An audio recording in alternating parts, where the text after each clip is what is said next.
Hello and welcome back. My name is Jeremy, and sorry I've been gone for so long. I think it's been a month or so since I made my last video, but today we're going to be kind of diving into databases.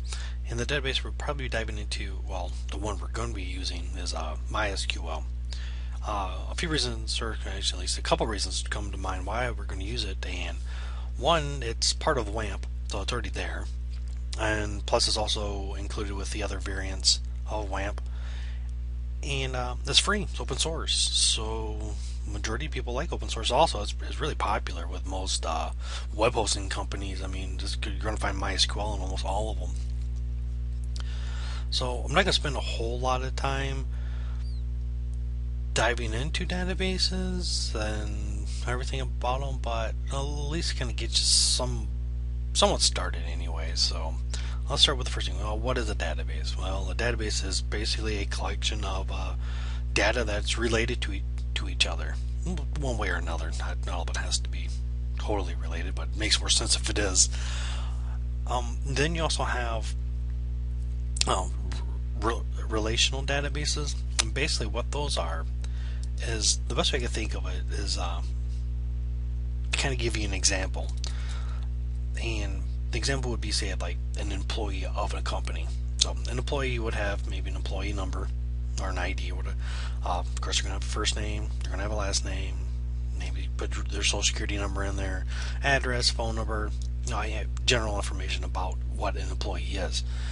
And then you might have another table, which might be called employee pay. And in the employee pay table, you would have items such as their hourly rate, bonus pay if they're eligible for it. It could be like a char value, like yes or no. Vacation time if they have any, maybe insurance. And so those two are related to each other, those two tables. So let's go on to a little further. Let's talk about this little picture I have sitting right here in front of us. There's going to be a couple terms that I might use going through this, so I figured I'd pull up a little picture. I could have typed it out myself, but I'm feeling kind of lazy. But anyways, if you look at where it says number one, then apples and comment, this whole section right here would be called a record in a database.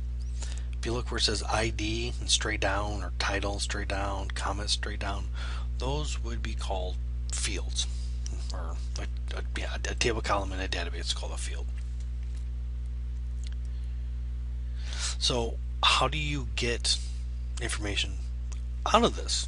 Well, granted, yes, we can see it, but I mean, how would we get stuff out of here? Well, that term is called a query, or query. I've heard a few different ways. I'll probably say query. And every table that you should make should have a primary key. And a primary key is what you would select to, well, I wouldn't say select, but it makes things a little bit easier on down the road. I won't jump into too much of that right now. We'll get into a little more later on. So that being covered, and kind of talked about creating a database, but no, the design always begins with a table, some type of table. Like I said, every table consists of fields. Fields can be optional or required. So an optional value that is left empty is null. Basically, null is not blank. It's not zero. It just means null. And I just have to live with that. Fields are designated type, which defines their value storage as well. And so this leads us into the different types of MySQL data types. Now, there's quite a few. I'm not going to list them all out, but I'll list a few of them. Let's see. There is char, and char is, you can set to a fixed, well, it already has a fixed length, and it's 255 characters long.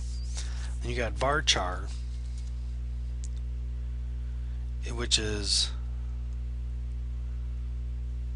255 characters, but it's variable type or variable length. Sorry. Then there's text. Oops, I guess I should put down bar char. DHAR. Text is a string that can hold up to roughly 600. No, not 600. 65,000 characters or something like that. That's quite a bit. And then it goes up from that. There's like medium text, long text. Each one of those holds millions to billions. Excuse me. Then you got ints, floats, doubles, decimals. All those are different ranges of how much information they can store. The one thing that tripped me up for a while is the date. Because date is kind of weird, and it's like I think it'd be like year, and then month, and then the date. Which looks kind of odd, but after doing it for a while, you kind of get used to it. Then there's the rest is not too hard. You got date time, which is daytime, which just I wouldn't say appends, but there's the hour, minutes, and seconds. So there's all that. Let's look at another